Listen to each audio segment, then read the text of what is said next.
السلام علیکم، بسم اللہ الرحمن الرحیم۔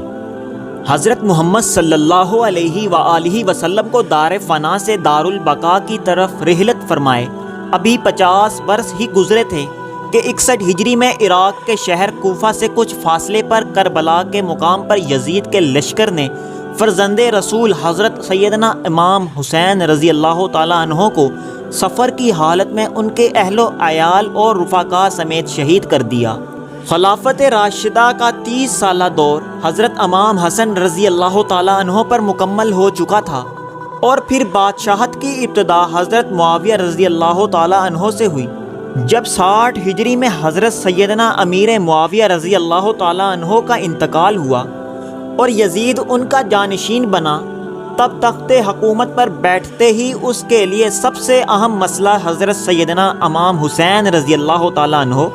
حضرت سیدنا عبداللہ بن زبیر اور حضرت سیدنا عبداللہ بن عمر رضی اللہ تعالیٰ عنہ سے بیعت لینے کا تھا، کیونکہ ان حضرات نے یزید کو امیر معاویہ کا ولی عہد تسلیم نہیں کیا تھا۔ اس کے علاوہ ان حضرات سے یزید کو یہ بھی خطرہ تھا کہ کہیں ان میں سے کوئی خلافت کا دعویٰ نہ کر دے، اور کہیں ایسا نہ ہو کہ سارا حجاز مقدس میرے خلاف اٹھ کھڑا ہو،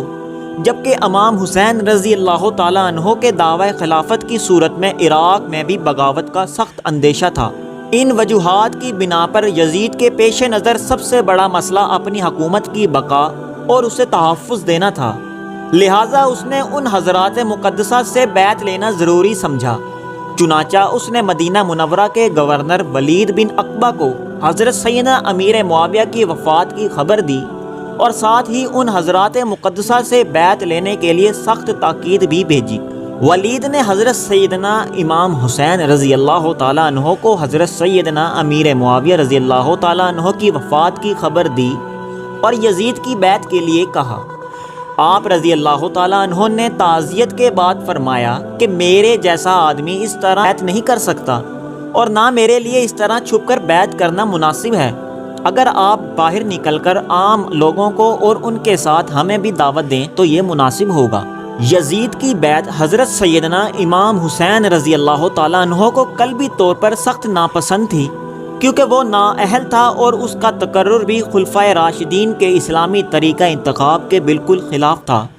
اس لیے آپ احتجاجاً اس کے خلاف تھے، اور دوسری طرف حالات اجازت نہیں دے رہے تھے کہ آپ اعلان اس کے خلاف آواز بلند کریں، لہٰذا آپ رضی اللہ تعالیٰ عنہ نے اپنے اہل و عیال اور عزیز و اقارب کو ساتھ لے کر مدینہ منورہ سے مکہ مکرمہ کی طرف ہجرت فرما لی۔ آپ رضی اللہ تعالیٰ عنہ کے مکہ مکرمہ پہنچنے کی خبر سن کر لوگ جوک در جوک آپ کی خدمت میں حاضر ہو کر زیارت کا شرف حاصل کرنے لگے۔ جب اہل کوفہ کو حضرت سیدنا امیر معاویہ رضی اللہ تعالیٰ عنہ کے انتقال کی خبر ملی اور انہیں اس بات کا علم ہوا کہ حضرت سیدنا امام حسین رضی اللہ تعالیٰ عنہ نے یزید کی بیعت کرنے سے انکار کر دیا ہے، تو انہوں نے حضرت سیدنا امام حسین رضی اللہ تعالیٰ عنہ کے نام ہزاروں کی تعداد میں خطوط لکھے کہ آپ جلد از جلد کوفہ تشریف لے آئیں، مسند خلافت آپ کے لیے خالی ہے، ہمارے اموال اور ہماری گردنیں آپ کے لیے حاضر ہیں،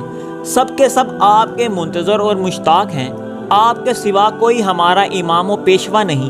آپ کی مدد کے لیے یہاں ہزاروں کا لشکر حاضر ہے۔ حضرت امام حسین رضی اللہ تعالیٰ عنہ نے جب اہل کوفہ کے خطوط میں ان کے جذبات، عقیدت و محبت، جان و مال قربان کرنے کی تمناؤں اور کوفہ آنے کی التجاؤں کو دیکھا تو فیصلہ کیا کہ حالات معلوم کرنے کے لیے پہلے اپنے چچا زاد بھائی حضرت مسلم بن عقیل رضی اللہ تعالیٰ عنہ کو بھیجا جائے۔ چنانچہ آپ نے انہیں اہل کوفہ کے نام ایک خط دیا اور فرمایا کہ آپ کوفہ جا کر بذات خود براہ راست حالات کا صحیح اندازہ لگا کر ہمیں اطلاع دیجیے، اگر حالات سازگار ہوں تو میں بھی آ جاؤں گا، اور اگر حالات نامناسب ہوں تو آپ بھی واپس تشریف لے آئیے گا۔ اگرچہ امام حسین رضی اللہ تعالیٰ عنہ کی شہادت کی خبر مشہور تھی اور کوفیوں کی بے وفائی کا پہلے بھی تجربہ ہو چکا تھا،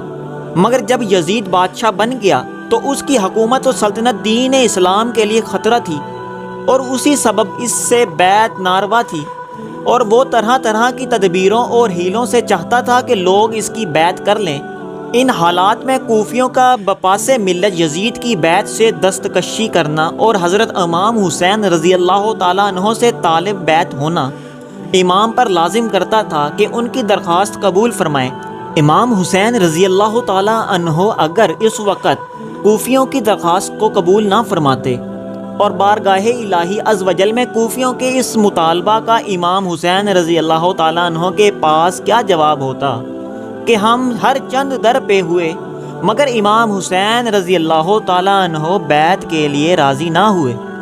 اس لیے ہمیں یزید کے ظلم و تشدد سے مجبور ہو کر اس کی بیعت کرنا پڑی۔ اگر امام حسین رضی اللہ تعالیٰ عنہ ہاتھ بڑھاتے تو ہم ان پر جانیں فدا کرنے کے لیے حاضر تھے۔ یہ مسئلہ ایسا درپیش آیا جس کا حل بجز اس کے کہ اور کچھ نہ تھا کہ حضرت امام حسین رضی اللہ تعالیٰ عنہ ان کی دعوت پر لبیک فرمائیں۔ اگرچہ اکابر صحابہ کرام حضرت ابن عباس و حضرت ابن عمر و حضرت جابر و حضرت ابو سعید وغیرہ رضی اللہ تعالیٰ عنہ حضرت امام حسین رضی اللہ تعالیٰ عنہ کی اس رائے سے متفق نہیں تھے اور انہیں کوفیوں کے عہد و مواثق کا اعتبار نہ تھا، بہرحال حضرت سیدنا مسلم بن عقیل رضی اللہ تعالیٰ عنہ نے اہل کوفہ کی بے پناہ محبت اور عقیدت کو دیکھ کر حضرت سیدنا امام حسین رضی اللہ تعالیٰ عنہ کی خدمت میں خط لکھ کر بھیجا کہ ہزاروں افراد نے میرے ہاتھ پر بیعت کر لی ہے اور یہاں کے سب لوگ آپ کی تشریف آوری کے منتظر ہیں۔ امام حسین رضی اللہ تعالیٰ عنہ نے اس اطلاع کے بعد کوفہ جانے کا عزم صمیم کر لیا، اور ادھر کوفہ میں جو فساد برپا ہو چکا تھا اس کی آپ کو اطلاع نہیں ہوئی تھی۔ حضرت سیدنا امام حسین رضی اللہ تعالیٰ عنہ نے 3 ذوالحج 60 ہجری کو اپنے اہل بیت و خدام وغیرہ کل 82 افراد کو ہمراہ لے کر راہ عراق اختیار فرمائی۔ راستے میں حضرت سیدنا امام حسین رضی اللہ تعالیٰ عنہ کو کوفیوں کی بدعہدی اور حضرت سیدنا مسلم بن عقیل رضی اللہ تعالیٰ عنہ کی شہادت کی خبر مل گئی تھی۔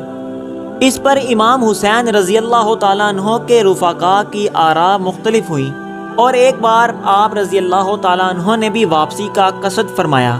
لیکن بہت گفتگو کے بعد یہی طے پایا کہ سفر جاری رکھا جائے اور واپسی کا خیال ترک کر دیا جائے۔ حضرت سیدنا امام حسین رضی اللہ تعالیٰ عنہ نے بھی اس رائے سے اتفاق کیا اور قافلہ آگے چل دیا، یہاں تک کہ حضرت سیدنا امام حسین رضی اللہ تعالیٰ عنہ نے کربلا میں نزول فرمایا۔ یہ محرم الحرام 61 ہجری کی 2 تاریخ تھی۔ آپ رضی اللہ تعالیٰ عنہ نے اس مقام کا نام دریافت کیا تو معلوم ہوا کہ اس جگہ کو کربلا کہتے ہیں۔ حضرت سیدنا امام حسین رضی اللہ تعالیٰ عنہ کربلا سے واقف تھے اور آپ کو معلوم تھا کہ کربلا ہی وہ جگہ ہے جہاں اہل بیت رسالت کو راہ حق میں اپنے خون کی ندیاں بہانی ہوں گی۔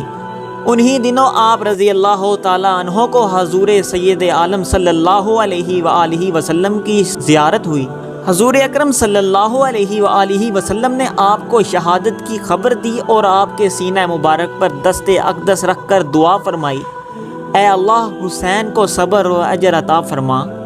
پھر ابن زیاد نے حضرت سیدنا امام حسین رضی اللہ تعالیٰ عنہ کو ایک خط لکھ کر بھیجا کہ یزید کی بیعت کر لیجئے۔ جب وہ خط آپ رضی اللہ تعالیٰ عنہ کے پاس پہنچا، آپ نے اسے پڑھ کر پھینک دیا اور خط لانے والے قاصد سے فرمایا کہ اس وقت میرے پاس اس کا کوئی جواب نہیں۔ ایلچی نے آ کر ابن زیاد کو بتایا تو جواب سن کر ابن زیاد کا غصہ بھڑک اٹھا۔ اس نے لوگوں کو جمع کیا، تیار کی اور ان کا سپہ سالار عمر بن سعد کو بنایا جو ملک رے کا والی تھا۔ اولاً اس نے پہلو تہی سے کام لیا۔ اس پر ابن زیاد نے کہا کہ یا تو لڑنے کے لیے تیار ہو جا یا پھر رے کی حکومت چھوڑ کر گھر بیٹھ جا۔ ابن سعد نے رے کی حکومت اختیار کی اور 22,000 سوار اور پیادہ لشکر لے کر نواسہ رسول سے لڑنے چل پڑا، یہاں تک کہ یہ لوگ دریائے فرات کے کنارے پر قابض ہو کر قافلہ سیدنا امام حسین رضی اللہ تعالیٰ عنہ اور پانی کے درمیان حائل ہو گئے۔ یہاں پر کارروائی ہوئی کہ سب خیمے ایک دوسرے کے قریب کر دیے گئے۔ خیموں کے پیچھے خندق کھود کر اسے نرکل وغیرہ خشک لکڑیوں سے بھر دیا گیا۔ اب امام حسین رضی اللہ تعالیٰ عنہ کے رفقاء ان کاموں سے فارغ ہو کر سیدنا امام حسین رضی اللہ تعالیٰ عنہ کی خدمت میں حاضر ہوئے اور سیدنا امام رضی اللہ تعالیٰ عنہ اپنے اہل و عیال اور ساتھیوں سے فرما رہے ہیں